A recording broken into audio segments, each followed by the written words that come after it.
જે બાળક પરિવારે ગુમાવ્યું છે એની સંવેદના અમે વ્યક્ત કરીએ છીએ અને બીજી મૂર્ખામીની વાત કરીએ તો મેયર સુરતના જે પ્રથમ નાગરિક કહેવાય તે ક્રિકેટમાં મશગુલ હતા, બીજા જે ડેપ્યુટી મેયર છે તે લગ્ન પ્રસંગમાં મશગુલ હતા. એટલે અમે જનતાને કહેવા માંગીએ છીએ કે આવાને જાગર આપવો જરૂરી છે અને જે રીતના ખુલ્લી ધક્કામાં બાળકનું મૃત્યુ થયું છે તેના વિરોધમાં આજે NSUI અને યુથ કોંગ્રેસના કાર્યકર્તા આજે વિરોધ પ્રદર્શન કરી રહ્યા છે. જ્યાં ગાડી છે બાળક ઢાંકણામાં પડ્યું છે ત્યાં ગાડી અમે મેયરનું પુતળું નાખીને અમે વિરોધ પ્રદર્શન કરીએ છીએ, જેથી કરીને મેયરને પણ ખબર પડે કે મારા પરિવાર પર જો મારી પર આવશે તો શું થશે.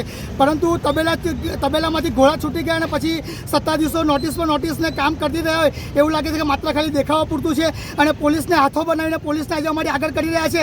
એટલે ચોક્કસપણે દેખાય છે કે ખોટું કર્યું છે ત્યારે જ એમને આ પગલું ભર્યું છે. પરંતુ NSUI આવનાર સમયમાં જો ગુજરાતમાં કે ભારતમાં પણ જ્યાં પણ અમારે કરવું પડે ત્યાં આગળ અમે આંદોલન કરશું અને દીકરાને ન્યાય અપાઈને રહેશું.